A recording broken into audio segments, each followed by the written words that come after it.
Ya, jadi apa namanya judulnya ini cukup menarik ya, menarik dan seperti.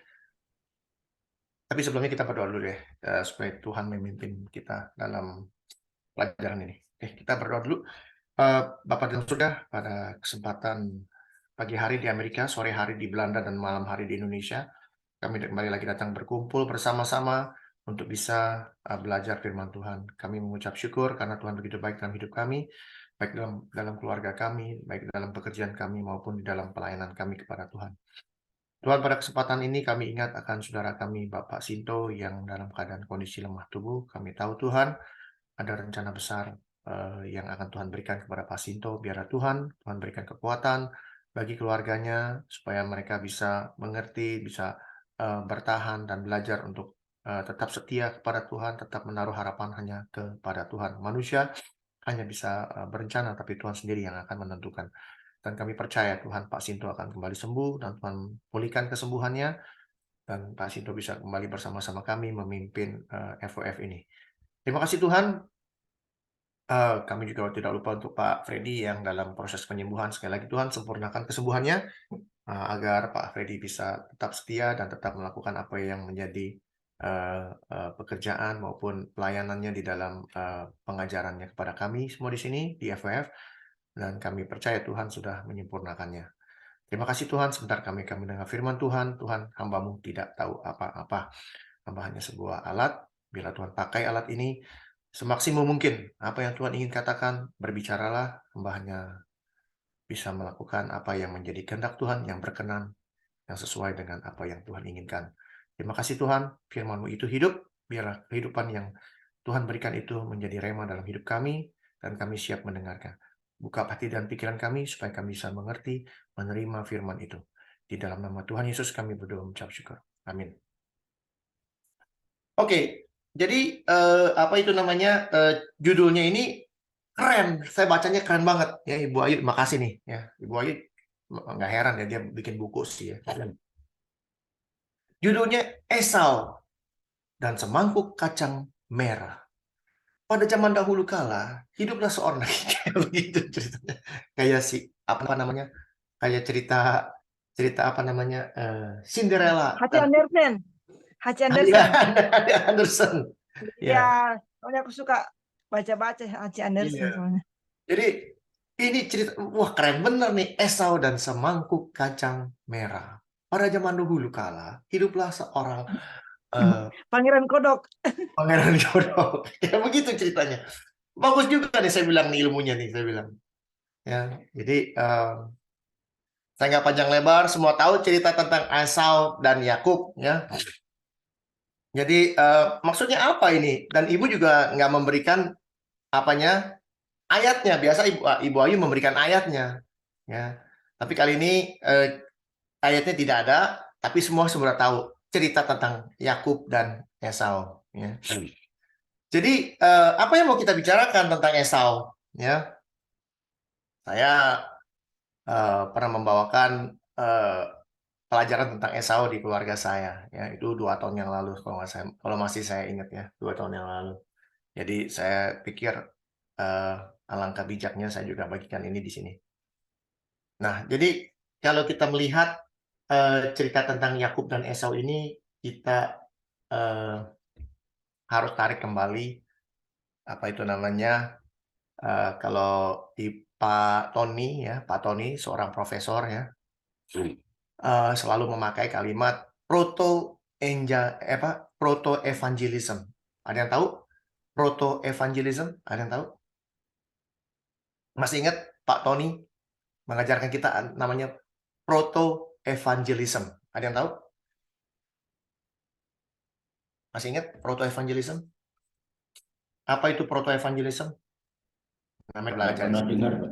Nggak pernah dengar ya? Ya, Pak. Ya. Pak apa namanya Pak? Ini saya punya signal bagus nggak sih ya? Ini putus-putus ya? Bagus. Ya.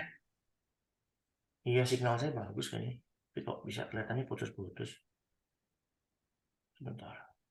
Mana tuh? Suaranya bagus, Pak. Sudah jangan dirubah-rubah. Bagus, jelas. Oke, siap. Nah, ya.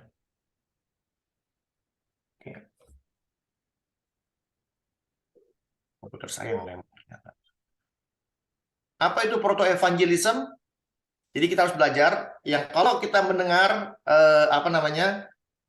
ada seorang pendeta, terutama yang scholar ya. Scholar itu apa ya? Apa itu scholars? Cendekiawan. Cendekiawan ya, pelajar seorang profesor kalau berkhotbah proto-evangelism. Jadi kita nggak celengak-celengok, nggak tahu artinya apa. Ya, proto-evangelism. Emang itu bahasa sekolah sih sebenarnya ya. Cuman orang yang sekolah yang tahu. Tapi saya kasih tahu sekarang supaya kita nggak pelangak-pelongok. Karena apa? Karena seringkali kita mendengar khotbah jemaatnya pelangak-pelongok karena bahasanya terlalu tinggi. Ya. Sebenarnya proto-evangelism itu apa sih? Supaya kelihatannya keren gitu ya. Kalau saya jarang pakai proto-evangelism. Saya pakai permusuhan mula-mula gitu aja udah. Permusuhan mula-mula ada di mana? Kejadian 3 ayat 15. Ya, kita lihat. Aku akan mengadakan, ini komputer saya yang lemot nih. Kenapa komputer saya lemot banget? Aku akan mengadakan permusuhan antara engkau, setan, dan perempuan ini. Antara keturunanmu, setan, dan keturunannya. Keturunannya akan meremukan kepalamu, dan engkau akan meremukan tumitnya. Ya, di dalam buku Injil ya disebutkan bukan keturunan-keturunan, tapi keturunan alias singular, satu. Jadi ada permusuhan antara satu orang, keturunan perempuan ini, satu orang, dengan keturunannya, ya, keturunanmu satu, dan keturunannya siapa? Keturunanmu ini si Antikris. Ini adalah Kristus. Tapi setan itu sendiri, tapi si keturunan perempuan ini, yang satu ini, akan meremukan kepalamu. Yang sekarang ini, si ular. Ya. Tapi permusuhan itu ada antara keturunanmu dan keturunannya. Ya. Satu lawan satu ini. Ya, mano o mano kalau bahasa Spanyol. Dan engkau akan meremukan tumitnya. Jadi dia ada dua tugas. Tugas pertama, dia akan meremukan kepalanya dia, si setan. Ya. Ini mesti ngerti dulu. Tapi dia ada satu permusuhan antara keturunan, ya, satu keturunan si setan, satu lagi keturunan Tuhan, yaitu Tuhan Yesus sendiri. Ini keturunanmu itu yaitu si siapa? Antikris. Ya, satu lawan satu ini nanti di akhir zaman. Jadi ini namanya proto-evangelism. Kejadian 3:15 ini adalah proto-evangelism yang artinya permusuhan utama. Pertama-tama Tuhan mengadakan permusuhan. Iya nih. Lemot kayaknya saya punya komputer ya. Anyway, selama Maju bisa dengar, nggak pusing saya. Tuhan tolong ya, jangan takut. Jadi, kita lihat, pada saat Tuhan memberikan ultimatum kepada perempuan ini, dan kepada setan, kalau kita manusia, ya, di ultimatum, jangankan sama Tuhan. Misalnya, Pak Freddy ultimatum saya, Hendrik, saya kasih tahu kamu ya. Misalnya, sekarang tanggal berapa? Sekarang tanggal 10. Tanggal 15, ya, yang akan datang. Saya akan, apa? Saya akan, enggak lah, jangan yang negatif, yang positif aja, ya, yang gampang, supaya pemahamannya sama ya. Yang positif aja, kalau yang setan itu yang negatif. Yang positif gini, tanggal 15, saya akan kirim kamu, apa misalnya, babi hong. Wah, makanan kesukaan saya, babi hong. Tanggal 15 mau dikirim babi hong. Apa yang saya lakukan selama 5 hari? Ada persiapan. Persiapannya apa? Menerima babi hong dari Pak Freddy. Persiapan apa? Satu, wah, saya mesti makan sedikit, nggak banyak-banyak, supaya nanti makan babi hongnya bisa lezat. Jangan pernah nyentuh-nyentuh babi lagi. Kenapa? Tanggal 15 makan babi. Kira-kira gitu. Ada persiapan. Ya, sama dengan si setan. Pada saat dia diultimatum oleh Tuhan, dia tahu harus terjadi. Harus terjadi. Artinya apa? Ada seorang keturunan, satu orang yang akan nginjek kepala dia. Itulah proto-evangelism, permusuhan pertama-tama. Ya. Jadi setan tahu bahwa kepalanya mesti diinjak. Siapa orangnya? Dia enggak tahu. Tuh masalahnya. Dia tidak tahu siapa orangnya. Itu masalahnya. Jadi apa yang terjadi? Pada saat diultimatum oleh Tuhan dan dia tahu itu harus terjadi, apa yang terjadi? Dia mempersiapkan diri. Setan mempersiapkan diri. Ya, ini kayak internet saya atau apa ini sih? Coba lihat dulu bentar ya. Apa saya punya lemot ini? Iya, di komputer saya lemot beneran. Dia muter. Apa yang terjadi? Bentar ya. Pulsanya habis itu. Jelas sih, Pak. Hah? Jelas sih. Jelas. Kalau saya sih dengarnya jelas suaranya. Ya. Gambarnya putus-putus nggak? Enggak ya? Enggak. Ya. Ya kalau saya Nah. enggak. Saya udah diem nih, nggak bergerak kan?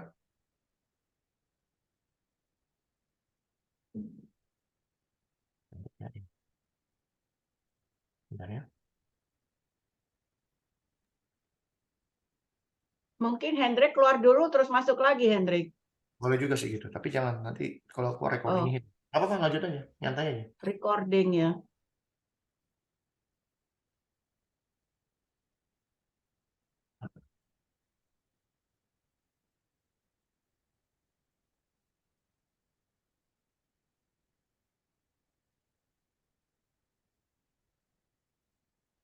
Bagus internet saya. Berarti memori saya nih yang membeli. Ada yang make nih. Apa yang membuat dia jadi lambat begini? Anyway, ya sampai mana tadi? Oke, sampai dia mempersiapkan diri. Setan itu mempersiapkan diri untuk apa? Untuk supaya kepalanya nggak diinjak. Saya kasih pertanyaan, jawab ya. Kalau setan tahu ada satu orang dari perempuan ini, keturunan si perempuan ini satu ya, bukan keturunan-keturunan di dalam perjanjian baru dikatakan bukan keturunan-keturunan, tapi keturunan alias cuma satu. Dia tahu ada satu orang yang lahir dari perut si perempuan ini akan nginjak kepalanya. Kalau ini kita manusia ya, kalau kita jadi setan, misalnya gitu, nomor satu yang kita pikirkan apa? Misalnya nih si perempuan ini lahir anak satu laki-laki misalnya, atau apa? Ada anak satu lahir. Apa yang dia mau lakukan dengan anak ini?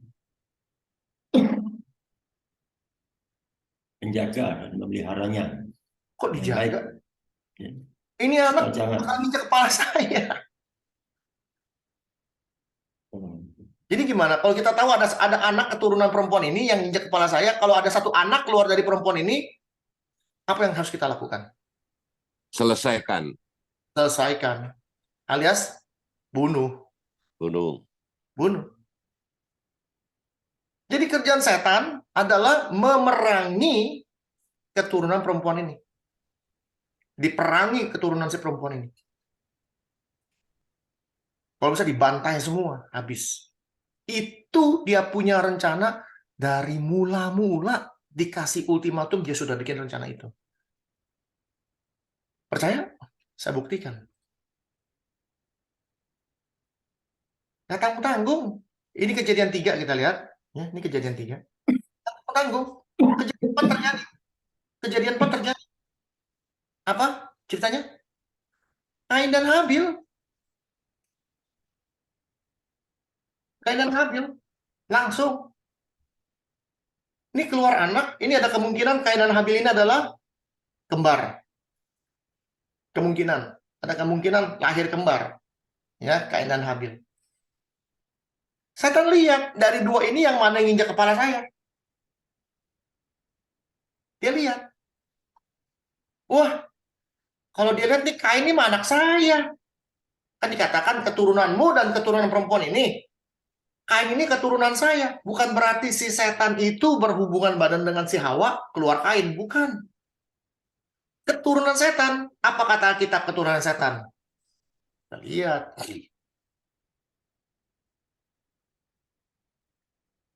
Biar Tuhan yang jawab, jangan saya. Nanti kalau saya yang jawab, salah pasti.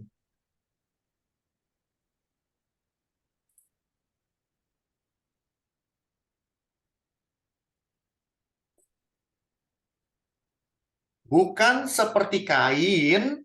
Ini Kain yang sama nih. Yang berasal dari si jahat. Tuh. Kain ini berasal dari si jahat. Bukan berarti si setan berhubungan dengan si Hawa. Keluar Kain. Atau manusia-manusia raksasa. No. Tapi berasal dari si jahat yang disebut keturunanmu. Ya. Atau keturunannya akan menginjak. Jadi si Kain ini keturunan si jahat. Kenapa disebut keturunan si jahat? Karena apa? Dia bunuh adiknya. Apakah sebabnya ia bunuh adiknya? Kenapa Kain disebut berasal dari si jahat? Firman Tuhan menjawab, sebab segala perbuatannya jahat. Segala itu artinya semua-muanya yang dilakukan jahat. Dan perbuatan adiknya bukan baik. Jahat lawan baik. No. Benar. Ingat. Baca firman Tuhan harus benar. Benar. Benar itu sudah pasti baik. Baik itu belum tentu benar.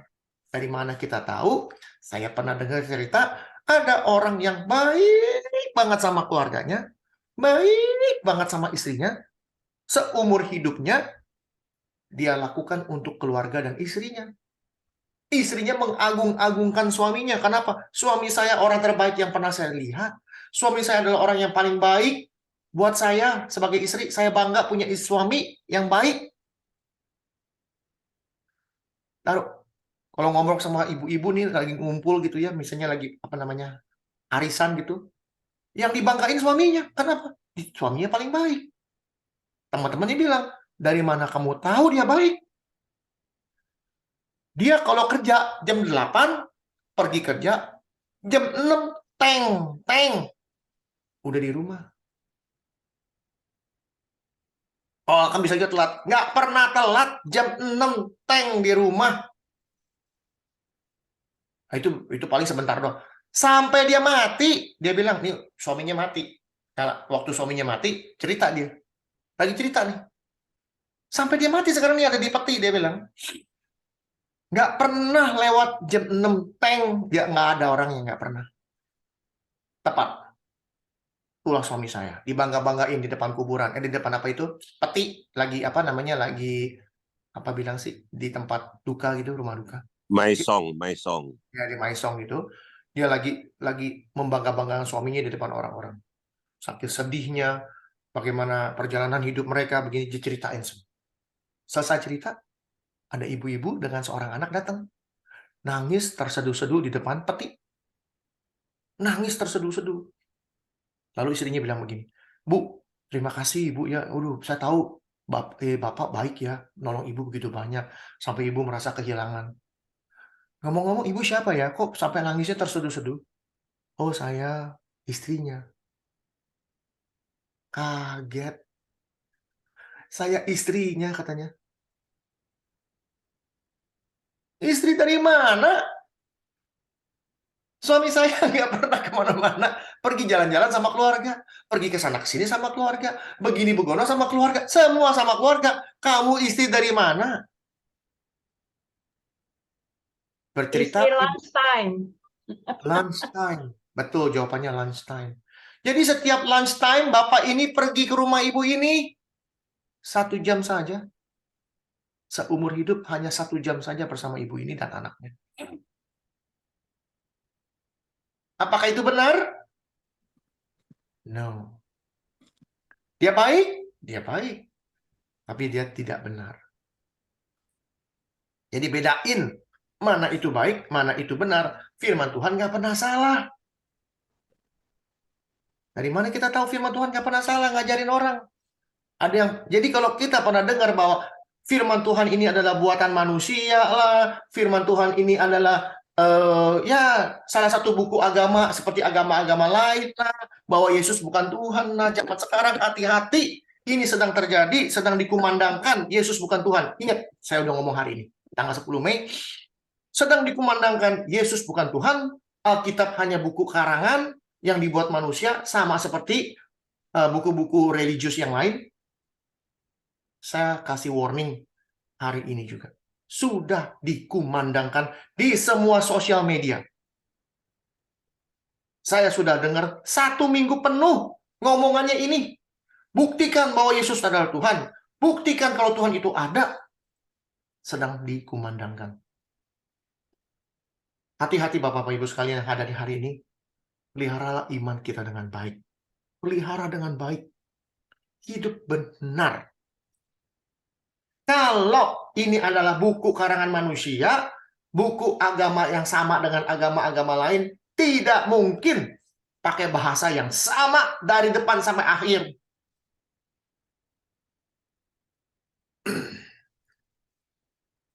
Nggak mungkin orang yang berbeda tulisannya. Ngajarinnya benar. Kita lihat, Musa hidup 1500 sebelum Kristus. Paulus hidup berapa puluh tahun setelah Kristus menulis buku ini? 70 tahun. Artinya ada jeda 1500 tahun. Ya. Paulus menulis mengatakan, sebab di dalam Dia Allah telah memilih kita sebelum dunia dijadikan supaya kita kudus dan tak bercacat di hadapannya. Apa artinya tak bercacat di hadapannya? Kita lihat.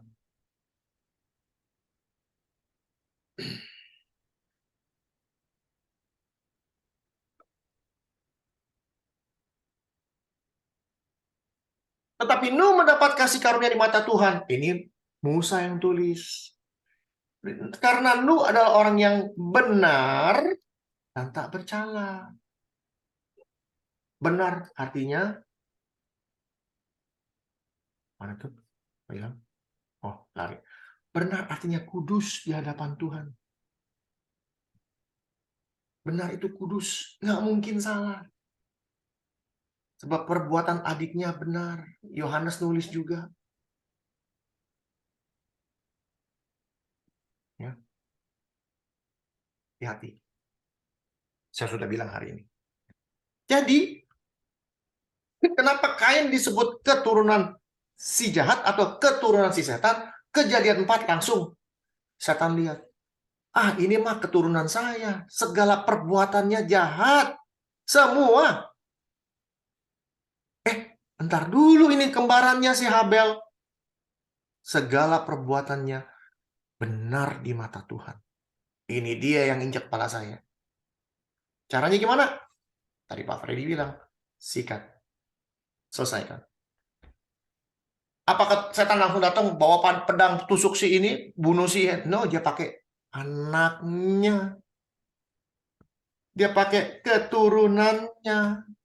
Alkitab nggak akan pernah salah. Proto-evangelism. Keturunanmu ya, akan ada permusuhan. Ya. Dan itu dibuktikan di Kejadian 4 langsung. Nggak main-main. Ya. Ya. Dia pakai manusia untuk menghabisi Habel. Dan ceritanya bersambung dari Kain dan Habel. Ternyata waktu Habel mati, apa? Keluar Set. Dia lupa. Kalau Tuhan sudah bilang keturunanmu akan menginjak kepalamu, dia tahu. Harus terjadi. Apapun itu harus terjadi. Dia mau bunuh berapa banyak orang pun akan keluar lagi orang-orang yang benar di hadapan Tuhan untuk menginjak kepalanya dia.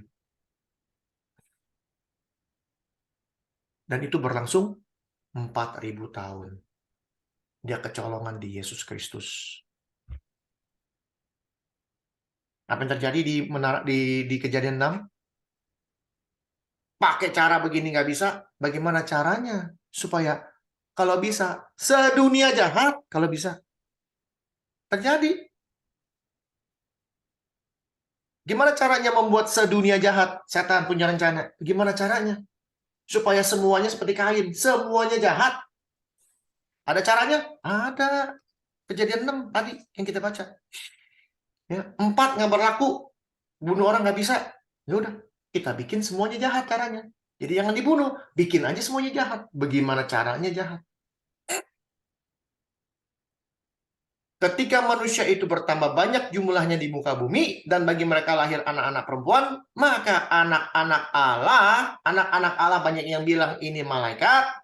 Ternyata mereka salah karena mereka nggak ngerti apa itu proto-evangelism. Mereka nggak tahu permusuhan yang dilakukan Tuhan ini. Bahwa anak-anak Allah melihat bahwa anak perempuan manusia itu cantik-cantik. Ini antara anak Allah dan anak manusia. Lihat. Artinya apa? Anak-anak Allah adalah keturunan si perempuan yang siap menginjak kepala si setan, dan anak-anak perempuan manusia itu adalah keturunan si setan yang jahat luar biasa.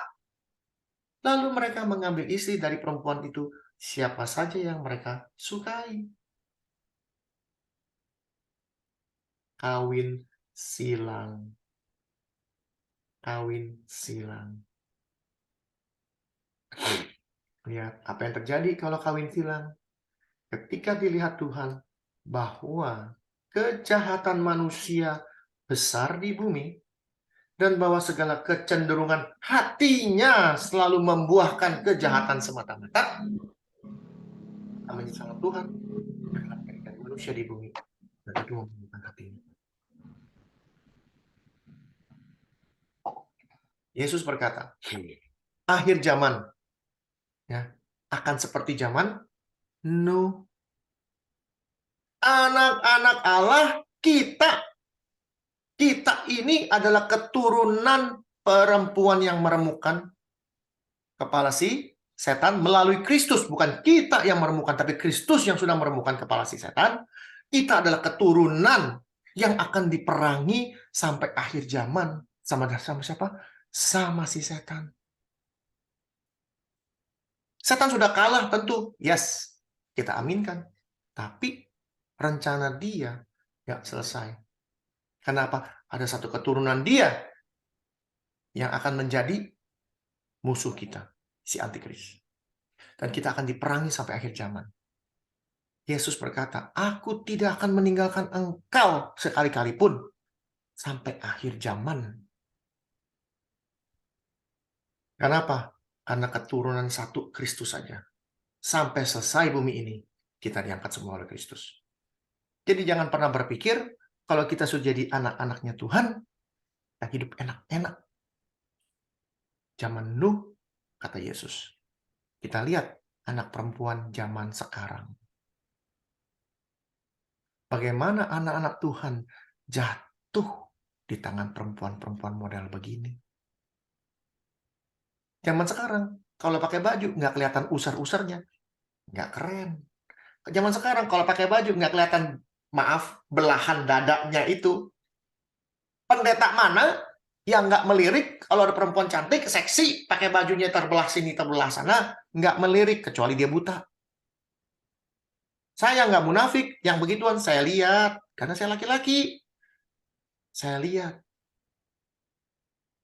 Anggaplah sebuah kebahagiaan. Wow, luar biasa apabila kamu jatuh di dalam pencobaan. Tapi jangan sampai pencobaan itu kamu buahi. Artinya burung boleh terbang di atas kepala kita, jangan biarkan dia bersarang. Artinya kalau kita sudah melihat yang model begini, perempuan cantik, luar biasa, ya, jangan disamperin.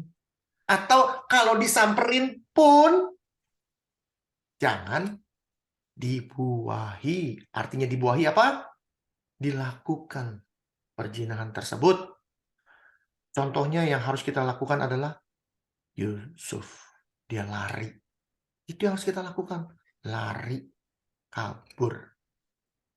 Boleh lihat? Boleh. Yusuf lihat nggak waktu si Potifar punya istri buka baju? Lihat. Tapi dia lari. Zaman sekarang, anak-anak Tuhan bukan lari. Enjoy.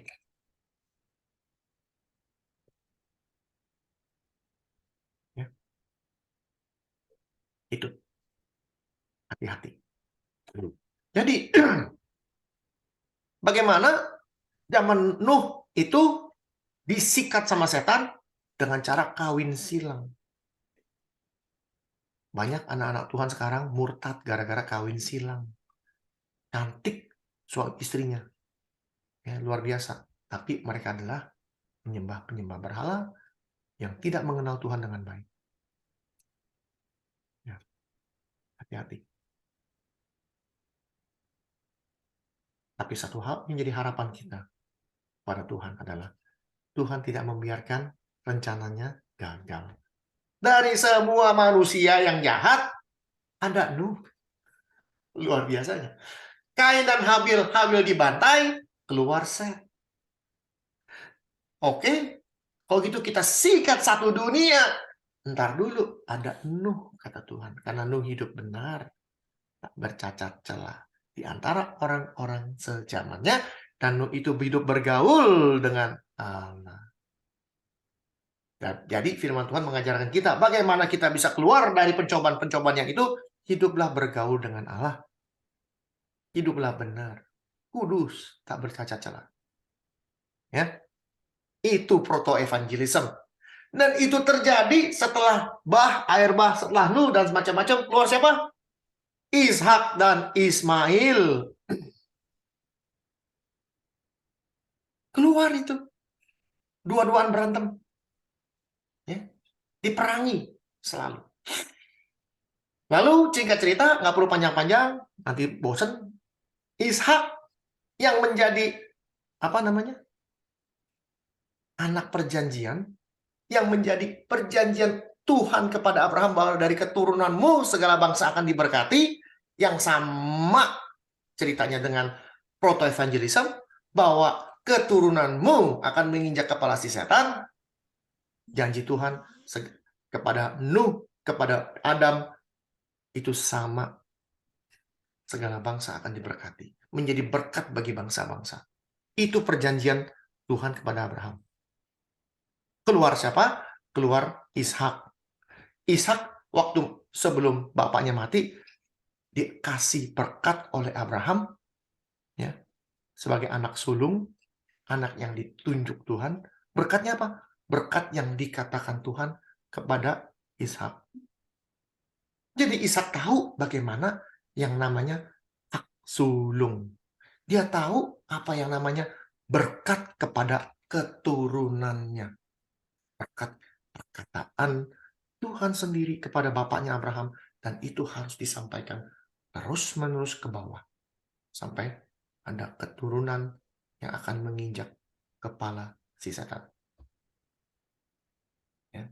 Cerita dari Ishak keluar Yakub dan Esau. Karena Esau ceritanya nggak banyak, saya pakai latar belakang, background, supaya kita mengerti kenapa ada Yakub dan Esau. Keturunanmu, itu terjadi terus. Ini adalah peperangan rohani. Peperangan antara Tuhan dan si setan di dunia ini yang terjadi sejak zaman purbakala sampai hari ini. Yang benar, yang baik akan diperangi oleh yang jahat.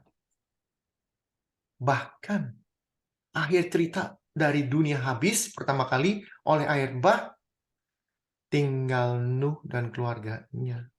Dari sekian miliar manusia yang di zaman Nuh, nggak percaya kalau Nuh di zaman Nuh orangnya miliaran.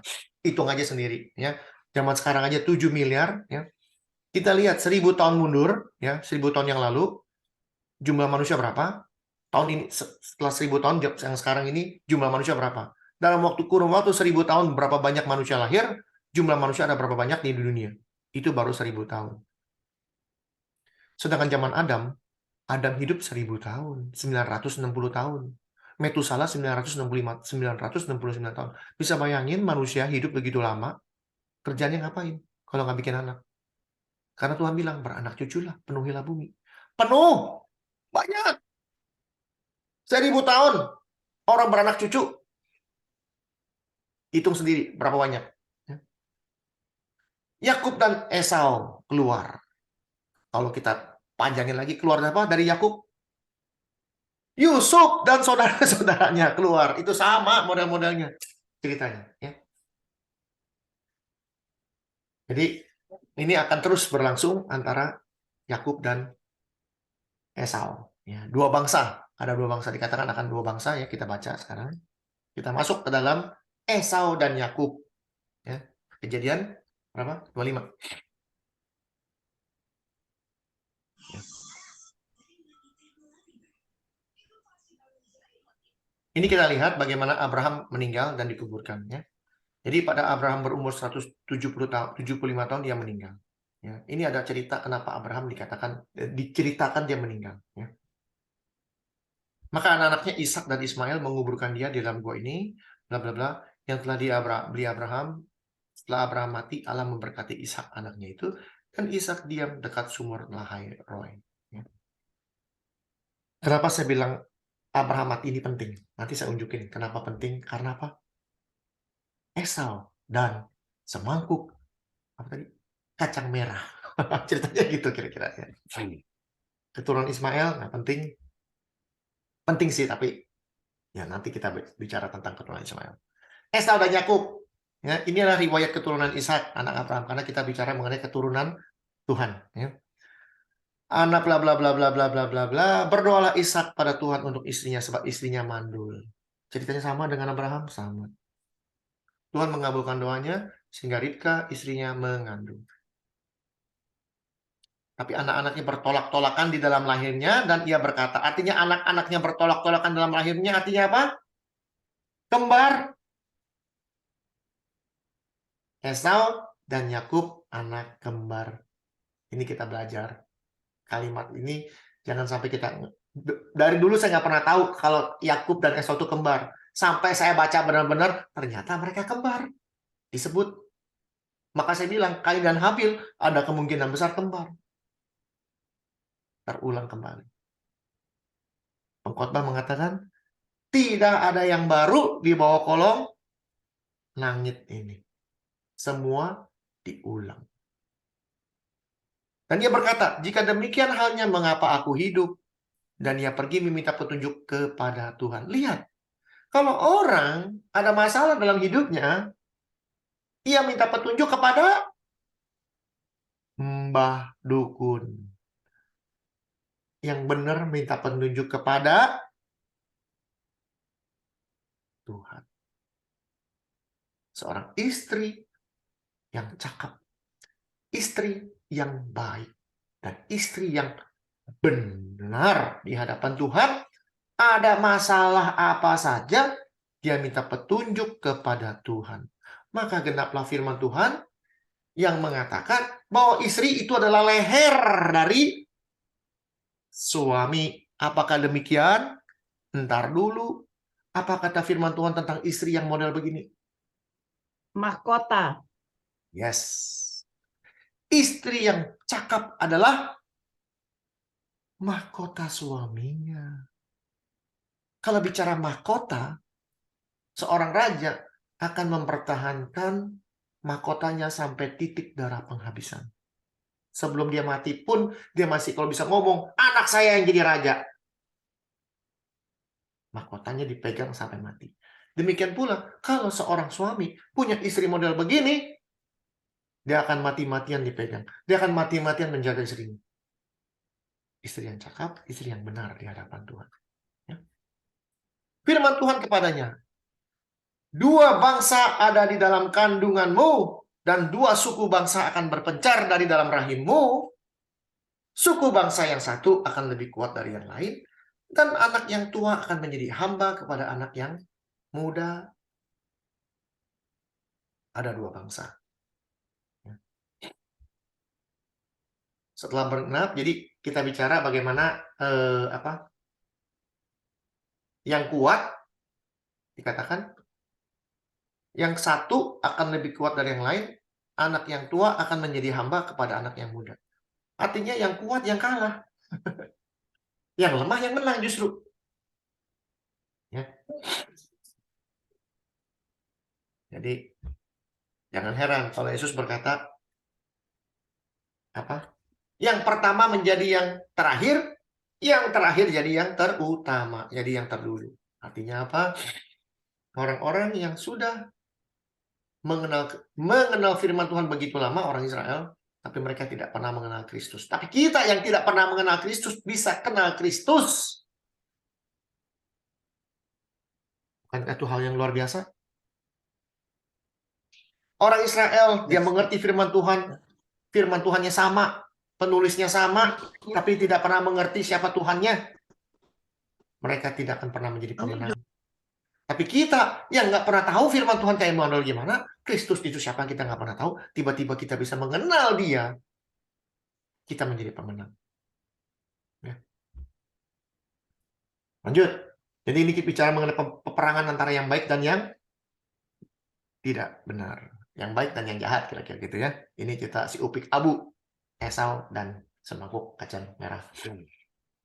Lalu kita baca lagi, terus ke bawah. Lalu bertambah besarlah kedua anak itu. Esau menjadi seorang yang pandai berburu. Jadi kalau mau tahu Esau itu orang model gimana, kita mesti tahu Esau itu seorang pemburu, seorang yang suka tinggal di padang, tapi Yakub adalah seorang yang tenang, suka tinggal di kemah. Ini anak rumahan. Kalau Esau, ini orang Indonesia bilangnya anak apa? Anak hutan, anak hutan, ya. Singkat cerita, masa panjang-panjang semua sudah tahu bagaimana Esau menjual hak sulungnya dengan semangkuk kacang merah. Pertanyaannya, hak sulung, apa itu hak sulung? Satu orang aja kasih tahu saya, satu aja. Ada tiga jenis hak sulung artinya. Ada yang bisa kasih tahu saya hak sulung itu apa? Nomor satu.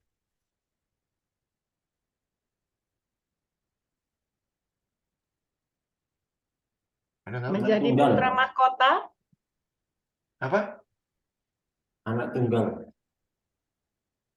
Anak tunggal, betul, anak tunggal hak sulung. Tapi hak sulung itu apa? Haknya apa yang dia? Kalau orang dapat hak apa yang dia terima? Kekayaan dari ayahnya, penerus ayahnya. Yes, itu benar jawabannya. Ada lagi yang lain?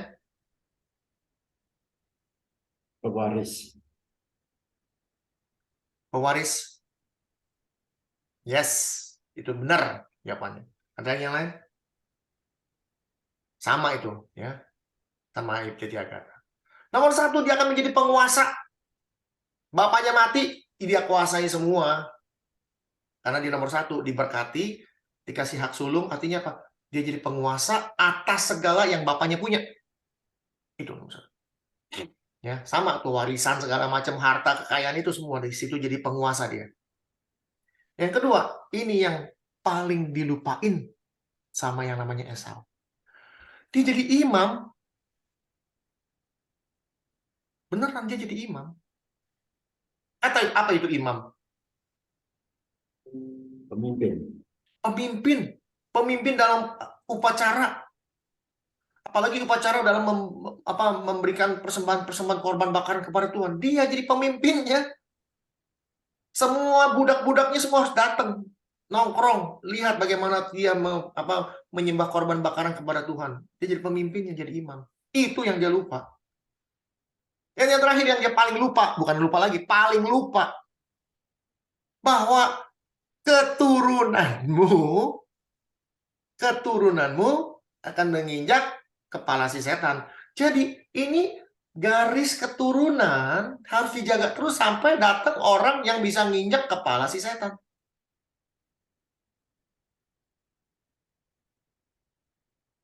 Ya. Mereka jadi nenek moyangnya Kristus.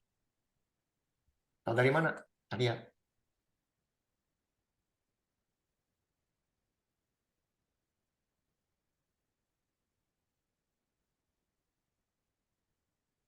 Silsilah Kristus. Kristus anak Daud, anak Abraham, Abraham mempersangkan Ishak, Ishak mempersangkan Yakub, Yakub. Nggak ada Esau. Yakub disebut. Ya. Yakub, Yehuda, Peres, Ram, Abinadab, Salmon, enak ikan salmon, Boas, ya, Obed, Isai, Daud, Salomo, Uria, Rehabeam. Ini ada berapa ayat di sini ya? Sampai Yusuf suami Maria ini ya ada 15 ayat. PR buat kita semua. Buat saya sih saya udah selidikin. PR.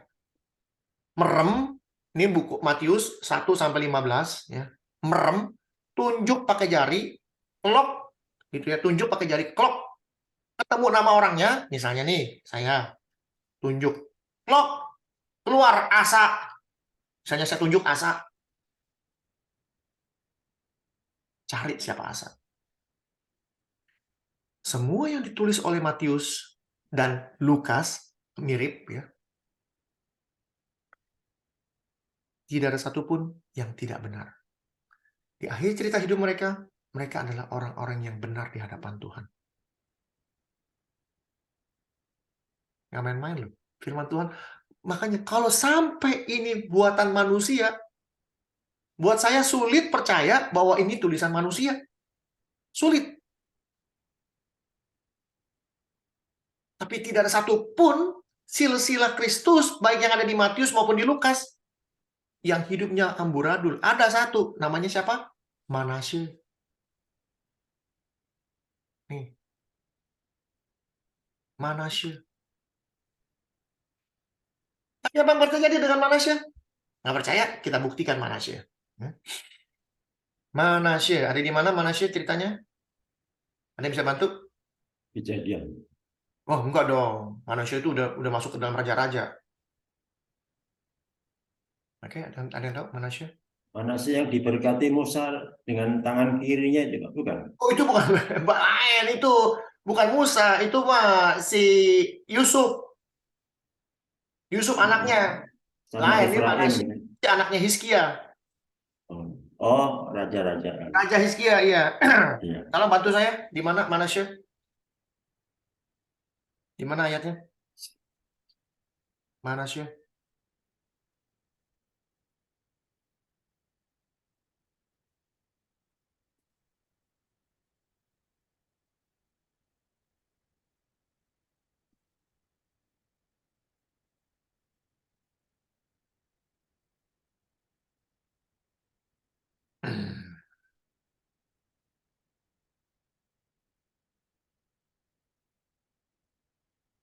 Bentar ya.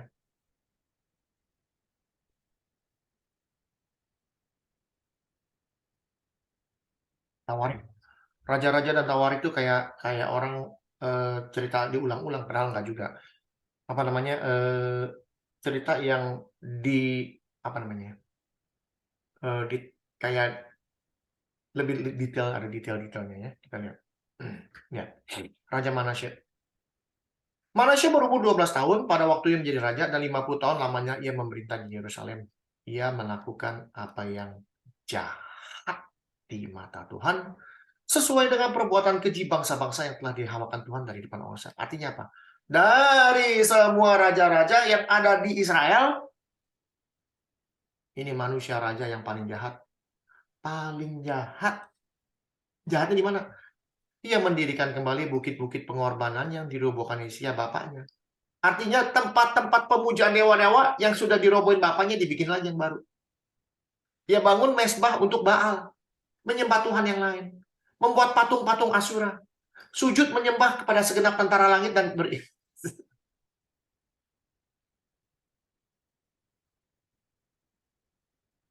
ya. Ia mempersembahkan anaknya sebagai korban. Tuh, anaknya sendiri dibakar jadi korban persembahan. Gila nggak? Gila. Apalagi ia melakukan ramal, telaah, sihir, menghubungi para pemanggil arwah, para pemanggil roh peramal. Ia melakukan banyak yang jahat di mata Tuhan, sehingga ia menimbulkan sakit hati Tuhan. Yang bikin sakit hatinya lagi, patung berhala ditaruh di dalam rumah Tuhan. Tuh. Apalagi?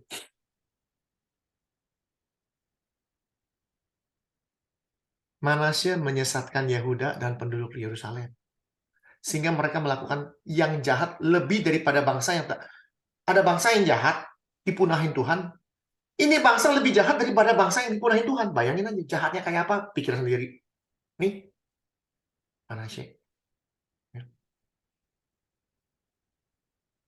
Kok bisa masuk silsilahnya Tuhan?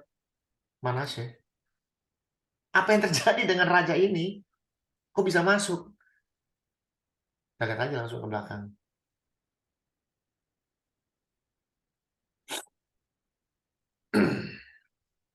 Dia ditangkap, singkat cerita dia ditangkap, dia dibuang ke dalam sumur, lalu dia berdoa. Doanya dan pengabulan doanya, segala dosa dan ketidaksetiaannya, semua tempat di mana ia telah membangun bukit-bukit pengorbanan serta mendirikan tiang-tiang berhala dan patung-patung sebelum ia merendahkan diri, sesungguhnya semuanya tertulis dalam riwayat para pelihat. Kemudian Manasye mendapat perhentian bersama-sama dengan nenek moyangnya. Dan ia dikuburkan dalam istananya, maka Amon anaknya menjadi raja menggantikan dia. Jadi artinya apa? Ia bertobat.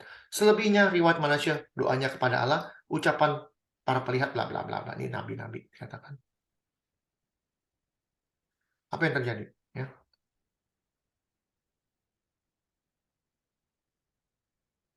Dalam keadaan yang terdesak, ia berusaha menenangkan hati Tuhan Allahnya. Ia sangat merendahkan diri di hadapan Allah nenek moyangnya dan berdoa kepadanya. Maka Tuhan mengabulkan doanya dan mendengarkan permohonannya. Lihat tuh. Ia membawanya kembali ke Yerusalem dan memulihkan kedudukannya sebagai raja. Bayangin. Dan Manasye mengakui bahwa Tuhan itu Allah. Bayangin. Manusia sejahat Manasye, lebih jahat dari bangsa-bangsa yang dipunahin Tuhan karena kejahatannya. Manasye lebih jahat, tapi pada saat dia merendahkan diri, Tuhan pulihkan, bahkan dijadiin raja lagi. Boleh colok yang mana aja keturunan silsilah Kristus. Ya. Semuanya di akhir cerita. Maka saya selalu bilang, hidup kita ditentukan akhir dari hidup kita. Dan melakukan perbuatan yang benar itu seperti kita besok mati. Sehingga kita dikenal sebagai orang yang benar. Tuhan tidak mengingat dosa kita yang dulu. Tapi kalau kita berubah setia, Yeskia, dia tidak akan mengingat kebaikan kita. Kita dianggap orang benar sama Tuhan, tidak diingat lagi. Tapi yang diingat kita sebagai manusia yang jahat. Itu Tuhan, adil. Okay. Anyway, Esau. Ya. Hak sulung. Ya. Jadi nenek moyang. Keturunan, dia lupa. Esau ini lahir dengan badan yang berbulu dan berwarna kemerah-merahan. Makanya disebut Edom. Edom itu artinya merah. Itu sejarah. Ya. Edom itu artinya merah. Jadi kalau bilang bangsa Edom, itu adalah bangsa dari keturunan Esau. Ya. Kulitnya merah, Pak ya. Kulitnya merah dan berbulu merah. Ya. Jadi yang berhubungan orang Cekoslovakia itu rambut merah. Ya, sama yang berbulu gitu. Maka dari situ banyak orang cerita begini nih, orang hitam di Amerika mengaku bahwa mereka keturunan Yakub yang benar karena mereka nggak berbulu. Jadi orang keturunan Israel itu orang hitam katanya. Ya, terserah deh gimana. Gak ada yang tahu.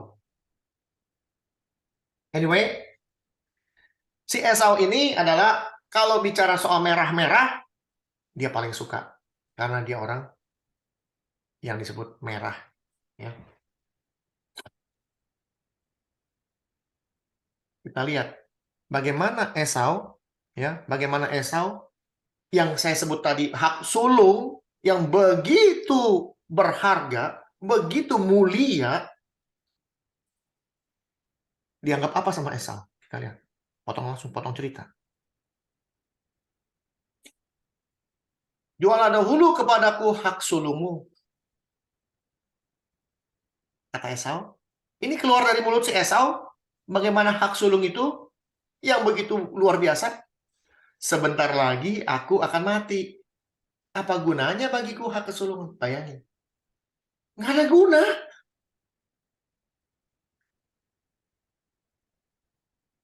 Nggak ada guna. Dianggap enteng. Esau itu menganggap enteng yang namanya hak kesulungan. Dia maunya berkuasa aja. Dia maunya berkuasa aja, tapi nggak mau bertanggung jawab. Ya. Dia nggak peduli dia akan jadi imam, dia nggak peduli bahwa dia akan menjadi nenek moyangnya Kristus, dia nggak peduli. Ya. Bahkan konyolnya lagi nih manusia nih, yang namanya Esau, konyolnya lagi manusia nih. Bapaknya bilang, ini Ishak ngomong sama Esau, kamu jangan kawin ya sama perempuan Kanaan. Mau tahu apa yang dilakukan Esau? Pada saat bapaknya bilang, kamu jangan kawin sama orang Kanaan, kita lihat apa kata Esau, apa yang Esau lakukan. Jangan, kemudian Ishak memanggil Yakub lalu memberkati dia, memesankan padanya, jangan mengambil istri dari perempuan Kanaan. Tuh, kasih tahu, ya. Ini kalimat moga-moga ini saya kurang setuju nih. Jadi waktu pada saat Ishak disuruh pergi, Yakub disuruh pergi dari rumah bapaknya karena dia mau dibunuh oleh Esau. Ya, dia mau dibunuh oleh Esau, maka disuruh pergi. Ini kalimat moga-moga ini sebenarnya nggak ada dalam bahasa Inggris. Ya, saya buktiin.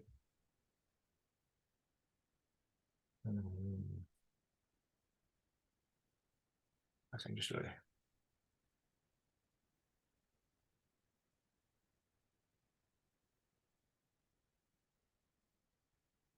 Jadi nggak ada kalimat moga-moga. Tuhan itu kalau moga-moga ya antara iya dan enggak gitu kan. Katakan, rise, go to Padan Aram, to the house of Bethuel, thy mother's father, and take thee a wife from thence of the daughters of Laban, thy mother's brother, and God Almighty bless thee. Dan Allah Maha Besar akan memberkati kamu. Moga-moga Allah Maha Kuasa memberkati kamu. Nggak ada sebenarnya moga-moga di sini. Nggak tahu kenapa ada moga-moga di sini ya. Dan semua ada kata and God Almighty, and give thee blessing of Abraham, and God Almighty give thee blessing Abraham, and God Almighty to thy seed with thee, which God gave unto Abraham. Jadi kalimat moga-moga ini kita belajar, ini nggak ada ya. Kita lihat. Demikianlah Ishak melepas Yakub. Ya. Ini Yakub pergi mencari istri dari keturunan ibunya, dari saudara-saudaranya, bukan orang Kanaan. Jangan ambil istri dari antara perempuan Kanaan. Ini Esau nih. Waktu Esau melihat Ishak berkata bla bla bla bla bla bla, maka Esau pun menyadari bahwa perempuan Kanaan itu tidak disukai Ishak ayahnya.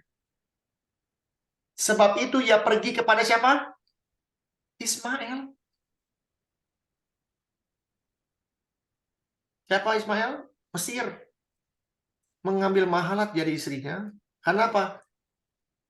Ismail ini dari budak perempuannya si Abraham, ya kan, anaknya.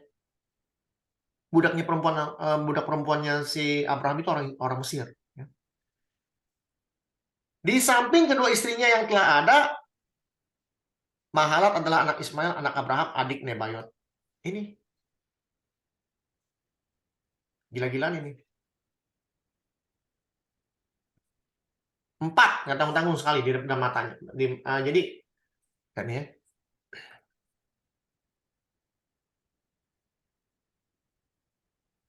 Keturunan Esau.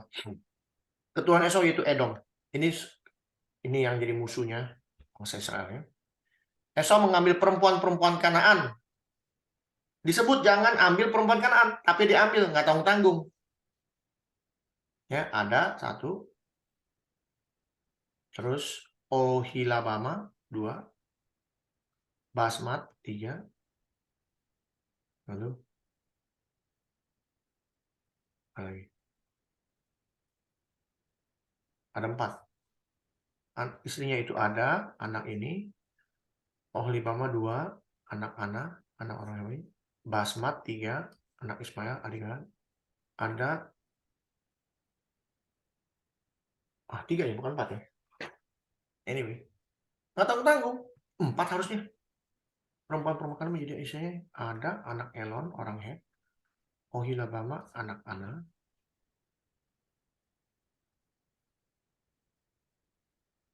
Mahila. Mana Mahila?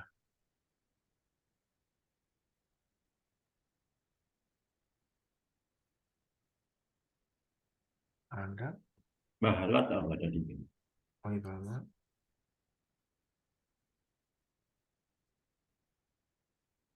Anyway, 3. Nggak tanggung-tanggung. Ya. Orang Kanaan semua. Kenapa? Orang Kanaan adalah penyembah-penyembah berhala. Maka dikatakan, ada nggak ayat mengatakan Tuhan mengasihi Yakub tapi membenci Esau. Kalimat membenci di sana kita harus hati-hati. Sebenarnya bukan membenci. Tuhan tidak membenci siapapun. Ingat itu. Kalau kita sudah mengenal Tuhan kita, Tuhan tidak membenci siapapun. Tuhan tidak membenci Esau. Tapi kasihnya lebih besar kepada Yakub daripada Esau. Itu bahasa yang berbeda. Maka Yesus berkata, apabila kamu mengasihi bapakmu, ibumu, adikmu perempuan, adikmu laki-laki, mantumu, ya, anak perempuanmu, lebih daripada aku, kamu tidak layak bagiku. Jadi Tuhan mengatakan kasih. Kalau kasih Tuhan kepada Yakub lebih daripada Esau, bukan berarti Esau tidak dikasihi Tuhan. Tuhan mengasihi Esau. Masalahnya yang dikasihi ini kurang ajar. Ya. Jadi saya nggak panjang-panjang tentang Esau. Kita semua tahu bahwa Esau ini punya sifat yang tidak baik. Ya. Bahkan keturunannya yaitu Edom, bangsa Edom itu bangsa yang haus darah. Ya. Bangsa yang sadis ya. Kita lihat ya. Ada di mana? Ada kok Korea ini. No.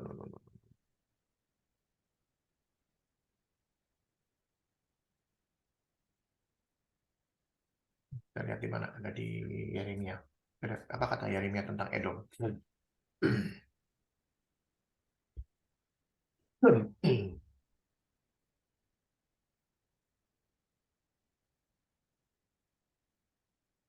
Mengenai Edom.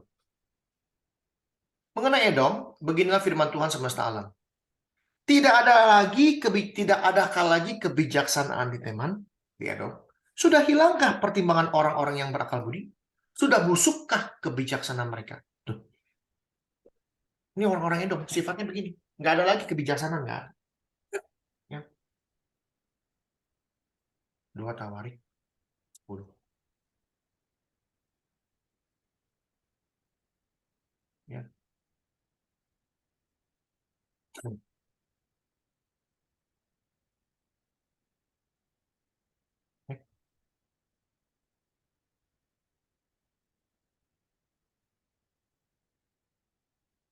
Ini.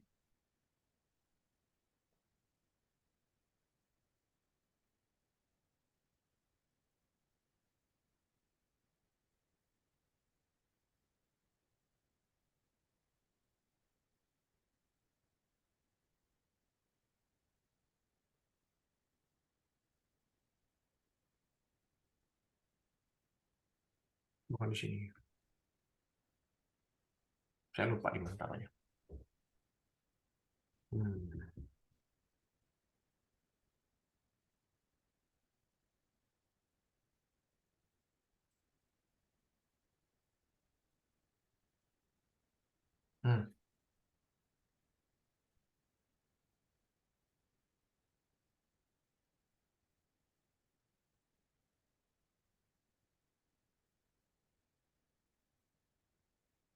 1 Tawarik 10:14. Kenapa catatan saya mengatakan bahwa Saul ini disebut sebagai keturunan si Esau? Saya juga bingung. Nggak ada urusan ini. Ya. Anyway, banyak sekali yang kita ketahui tentang Esau, yaitu bangsa yang sangat jahat, bangsa yang tidak mengenal Tuhan, bahkan bangsa yang menyembah berhala. Ya. Dari situ Esau tuh mengambil istri-istri Kanaan karena mereka itu penyembah berhala. Ya. Jadi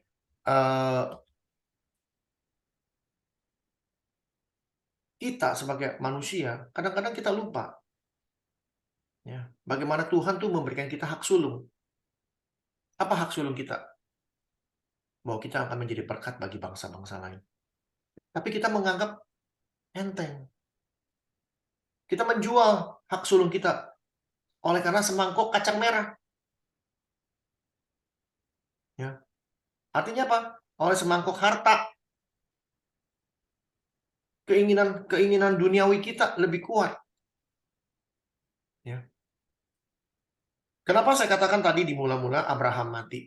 Ya, karena apa? Karena pada saat Yakub membuat kacang merah tersebut, itu pada saat Abraham mati.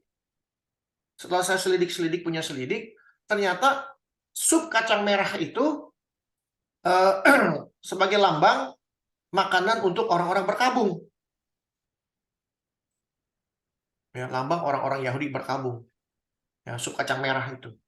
Dan kacang merah itu cuma ada di empat cerita. Ada di 4 cerita di dalam seluruh Alkitab, kacang merah. Ya. Ada di 4 cerita, apa namanya? Kita lihat ya. Supaya nggak salah. Pertama ada di situ, di tempatnya Yakub, ya, cerita Yakub, kacang merah. Yang kedua ada di Samuel, ya.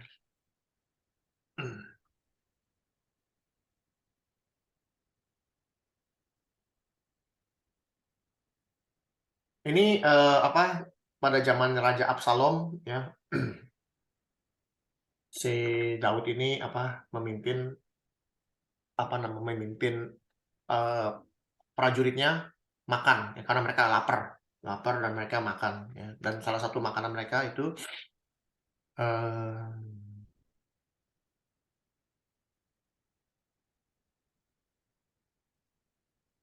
waktu Daud ke Mahanaim, ya, ke Mahanaim, bla bla bla bla,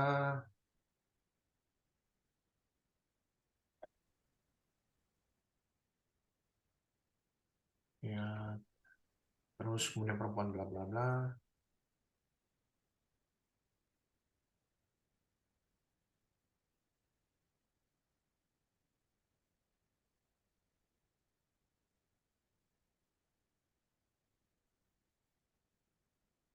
Ini.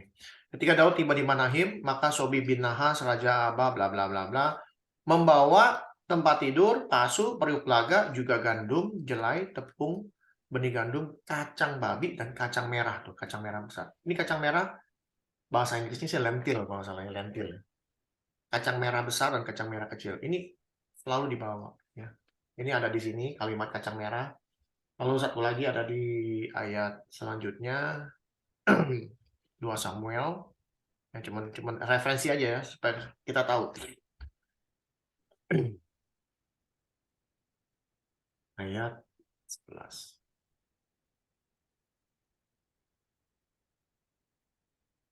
Dibuangnya kuda-kuda yang ditaruh Raja Yehuda untuk dewa matahari di bilik dekat bilik bla bla bla bla.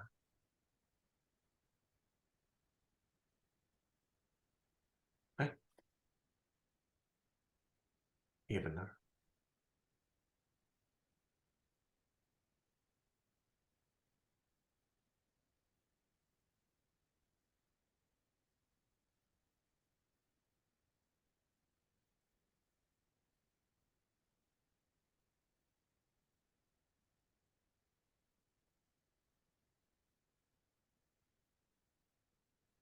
Nah, di mana ya?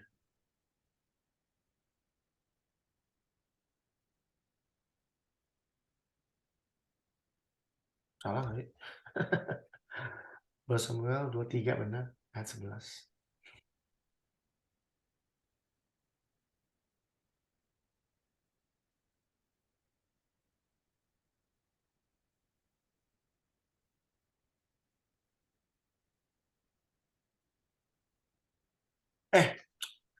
Samuel kok raja-raja?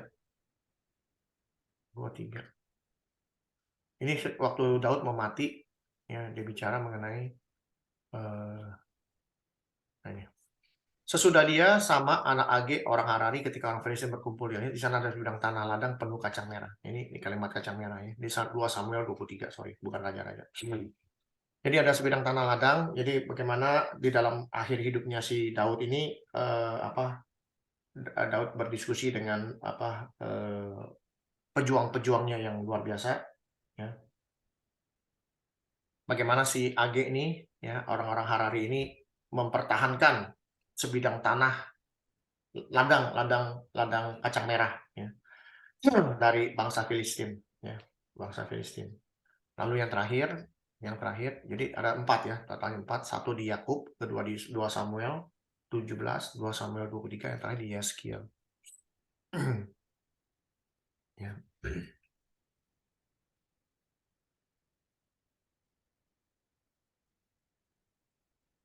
Kok nggak mau?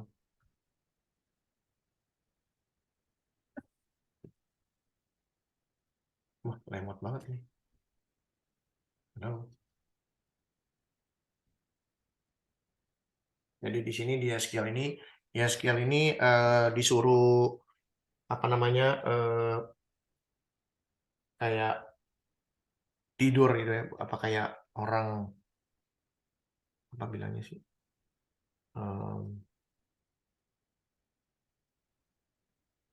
Tuhan menghukum bangsa Israel lalu dia disuruh berdiam atau tiduran berdiam. Waduh. Apa ini? Nah, ini.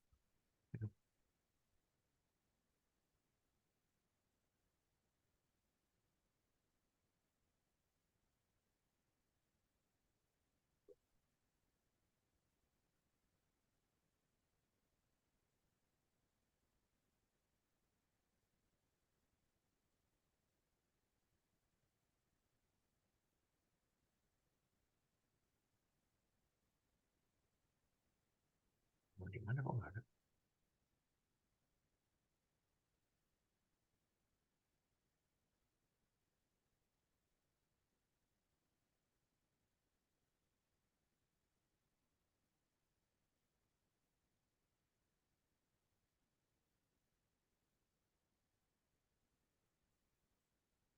Yeskiel 4 ayat 9. 4 ya Pak ya? Ya. Salah saya, 4. Ya. Jadi Itulah makananmu selama engkau berbaring pada sisimu 390 hari ya. 390 Helai hari. kacang merah ya. Ini kalimat kacang merah ya. Betul. Sorry Pak. Thank you Pak. Yeskiel 4 9. Itulah makananmu selama engkau berbaring pada sisimu, yaitu 390 hari lamanya. Jadi dia seperti orang berkaul ya. Jadi 390 hari makannya ini aja udah. Ya. Enak. Jadi, hah? Enak. Jadi 2 hari aja udah nggak enak. dan itu bagaimana Yakub membuat kacang merah itu sebagai lambang berkabung. Itu terjadi sampai hari ini. Orang Israel suka makan kacang merah pakai roti. Mereka tambah pakai roti. Artinya apa? Roti itu adalah melambangkan kehidupan. Sedangkan kacang merah itu melambangkan perkabungan. Jadi orang Israel mengerti bagaimana hidup dan bagaimana berkabung mati. Jadi dari cerita Esau dan kacang merah, saya nggak panjang-panjang lagi, kita belajar bahwa Esau itu adalah keturunan yang jahat, yang berasal dari si jahat. Juga Esau itu punya sifat tidak peduli dengan apa yang namanya hak sulung. Lalu bagaimana dengan kita? Ya, pertanyaan dua pertanyaan. Nomor 1, kita mau menjadi keturunan siapa? Kita mau jadi keturunan siapa? Nomor 1. Kedua, kita mau nggak menjual hak sulung kita gara-gara semangkuk kacang merah yang artinya yang bisa membawa kita berkabung? Apa itu kacang merah di sini? Macam-macam. Ya, keinginan daging. Karena dia capek, si Esau capek, dia melihat daging itu kelihatannya enak tuh. Supnya enak tuh kelihatannya. Dia minta. Karena keinginan daging kita yang lebih kuat Sehingga kita berani menjual hak sulung kita, menjual iman kita, menjual Kristus kepada Allah lain. Allah lain di sini bukan berarti kita menyembah Allah yang aman, tapi Yesus berkata ada satu Allah yang sangat dahsyat, namanya duit, ya, mamon. Ya. Kita mau jadi mana? Kita mau berdiri di mana? Ya. Jangan sampai Tuhan mengasihi kita, tapi jangan sampai Tuhan mengasihi kita lebih rendah daripada orang lain. Kalau Tuhan mengasihi kita lebih rendah daripada orang lain, artinya kita ada sesuatu yang salah dalam hidup kita. Dan Esau sampai akhir hidupnya nggak pernah mau mengakui dosanya. Dia tahu dosanya. Dari mana dia tahu dosanya? Yaitu dia menjual hak sulungnya. Ya. Ya.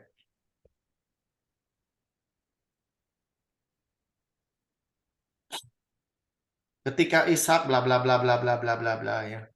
Ini cerita bagaimana Ishak dibohongin sama Yakub, ya. Yakub ini tukang tipu nih, bahaya banget ini manusia juga. Tapi bagaimanapun juga Yakub itu benar, ya. Dia orang yang tenang, ya. Dia belajar juga. Dan Tuhan tahu Yakub dan dia diajarin di mana? Di Laban. Ya. Dia diajarin di tempat di Laban, ya. Bla bla bla bla bla bla. Ceritanya, ya.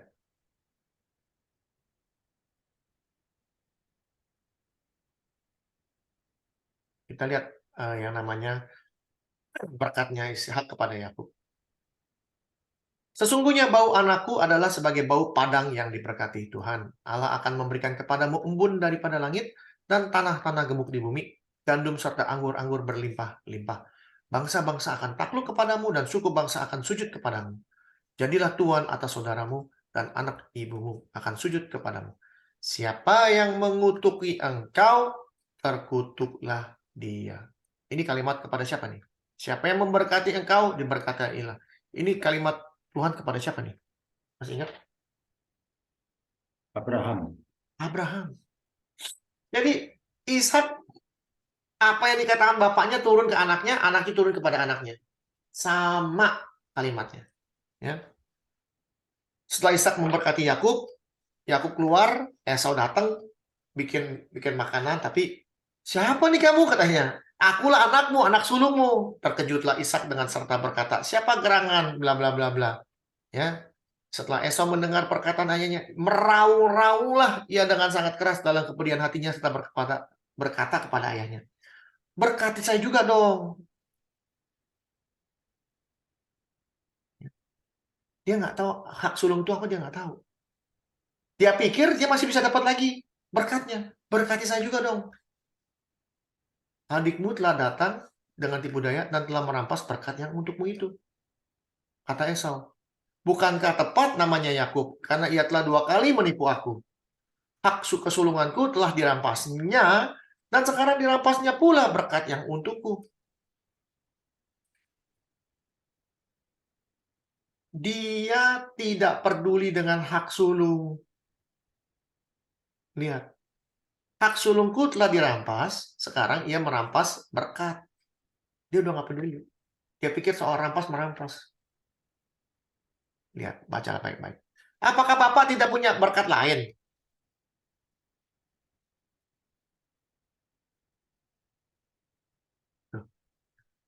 Buat dia tuh udah benar-benar nggak ada artinya yang namanya hak sulung. Dia tahu, kesalahan dia tahu, dia dosanya dia tahu. Tapi apakah dengan dosanya itu dia bertobat? No. Makin jahat, iya. Dari mana kita tahu dia makin jahat? Kita lihat.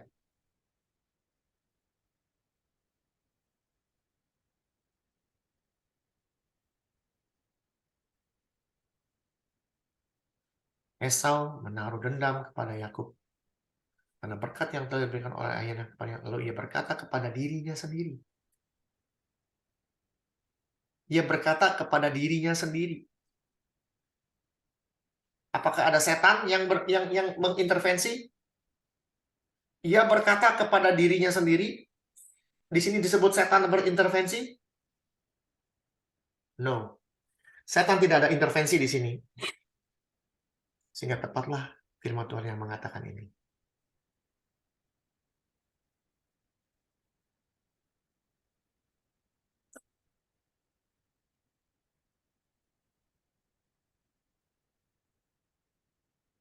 Tiap orang dicobai oleh keinginannya sendiri.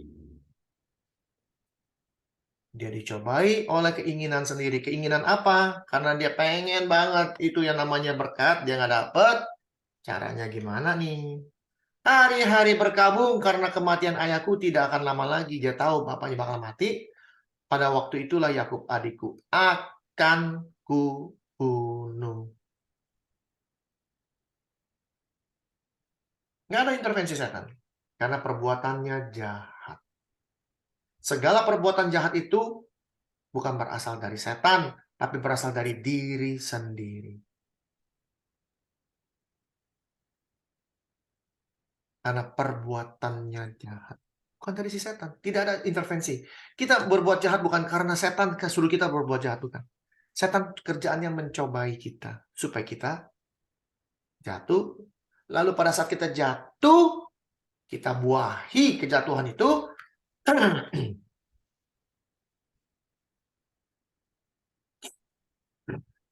Apabila keinginan itu telah dibuahi, ia melahirkan dosa. Itu yang dia mau, setan. Kalau kita cuma pikir saya mau bunuh dia, tapi saya nggak dibuahi, artinya tidak membunuh, alias cuma mikir doang gimana cara membunuh, tapi nggak pernah membunuh, kita cuma mentok ada di pikiran. Mungkin salah sudah. Itu jadi kesalahan. Tapi pada saat kita bunuh, ada actionnya, itu yang disebut dosa. Itu yang setan mau. Makanya dia cuma kasih pencobaan-pencobaan dulu. Pada saat kita sudah bunuh, nggak pernah bertobat, dia jadi matang. Matang. Kalau sudah matang, dia melahirkan maut. Roma 6:23. Upah dosa adalah maut. Apakah ini tulisan manusia? I don't think so. Boleh orang ngomong, Alkitab ini buatan manusia, begini begono, kita percaya sama buatan tulisan manusia, begono-begono, terserah. Udah saya selidikin, nggak mungkin manusia bisa nulis model begini. Jangankan Albert Einstein disuruh tulis kayak begini pun belum tentu bisa. Segala sesuatunya detail, segala sesuatunya jelas. Detailnya bukan baru kemarin. Detail yang 4.000 tahun yang lalu bisa ditulis zaman sekarang. Buset. Gimana caranya? Yang gampang-gampang aja deh. Gimana caranya buku-buku 4.000 tahun itu bisa disimpan begitu lama? Si pembaca bisa ikut nyambung. Itu aja udah bingung saya. Sekali lagi. Kita mau jadi keturunan yang mana? Keturunan si setan atau keturunan Tuhan? Mau jadi Kain atau Habel? Mau jadi Nuh atau orang sejamannya? Mau menjadi Yakub, Ismail atau menjadi Ishak? Mau jadi Yakub atau mau menjadi Esau? Itu pertanyaan buat kita semua. Ingat, kita punya hak sulung. Hak sulung kita yaitu apa? Menjadi berkat bagi bangsa-bangsa lain melalui Kristus. Dan juga kita menjadi penguasa. Penguasa apa? Penguasa diri kita sendiri. Penguasaan diri. Ya, Galatia 5. Kita harus bisa menguasai diri kita. Kita harus bisa menguasai si setan.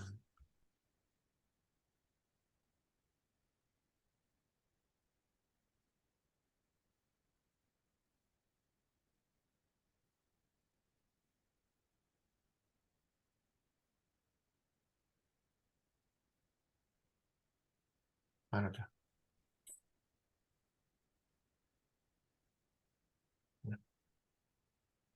Sebab hendaklah kamu menjadi pelaku firman dan bukan pendengar saja. Sebab jika tidak demikian, kamu menipu diri sendiri. Kalau kita dengar firman Tuhan, dengar, dengar tapi nggak pernah melakukan.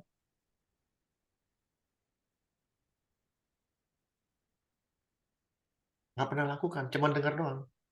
Kalau kita cuman dengar, katanya orang cuman lihat mukanya di depan cermin, baru saja memandang, dia udah pergi dan dia lupa.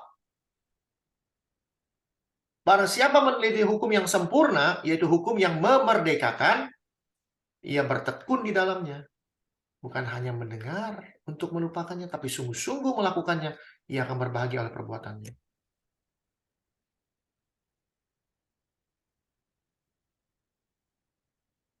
Tugas utama kita di sini adalah belajar. Belajar firman Tuhan. Sudah itu, jadi pelakunya.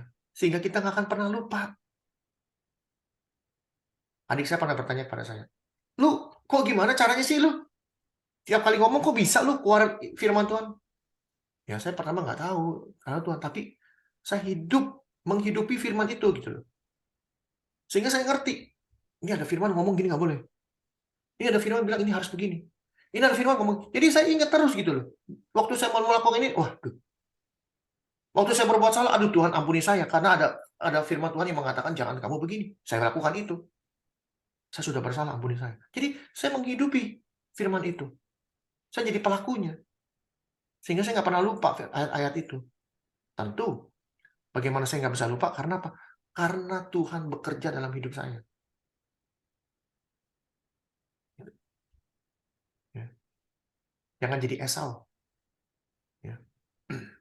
Yang menggampangkan segala sesuatu dalam hidup gara-gara semangkok kacang merah. Yang nilainya nggak ada loh. Kita kadang-kadang melakukan segala sesuatu tuh yang nilai nggak ada kita tinggiin. Ya. Sedangkan Tuhan pemilik langit dan bumi kita anggap rendah. Nggak ada artinya. Ya. Itu dari saya. Nggak macam-macam. Kalau ada pertanyaan silakan. Saya tahu akan ada pertanyaan. Dan saya sudah siapkan pertanyaan itu. Akan saya jawab. Pasti ada yang tanya. Oke, Tuhan memberkati. Kita masuk dalam doa. Bapa dalam surga, terima kasih atas pelajaran yang Tuhan berikan mengenai Esau. Bagaimana Esau itu bukan hal yang baru, tapi hal yang sudah Tuhan ceritakan di dalam Kejadian 3:15. Bagaimana setan, iblis mencoba terus untuk menggagalkan rencana Tuhan, untuk memerangi kami, manusia-manusia yang percaya kepada Tuhan, anak-anak Tuhan. Tapi karena kasih karunia Tuhan sendiri, kami boleh dikuatkan, kami boleh berdiri teguh, dan kami semakin hari semakin hidup benar. Kami makin hari makin belajar firman Tuhan dan menjadi pelaku firman Tuhan. Ya, kami mengerti siapa yang kami sembah, Tuhan yang hidup dari zaman dulu sekarang sampai selama-lamanya, yang akan datang kedua kali untuk membangkitkan kami orang-orang yang sudah mati dan mengubah hidup kami bagi kami yang hidup pada saat Kristus datang kedua kali. Terima kasih Tuhan, kami akan melanjutkan diskusi kami, Tuhan pimpin agar kami boleh berdiskusi dengan baik. Biar Tuhan sendiri yang menjawab, bukan manusia. Manusia bisa salah, Tuhan tidak pernah salah. Terima kasih Bapa, di dalam nama Tuhan Yesus kami berdoa mengucap syukur. Amin. Amin. Terima kasih. Amin. Terima kasih Pak Hendrik yang sudah Hendrik. mengulas firman Tuhan dengan jelas. Sekarang tiba saatnya untuk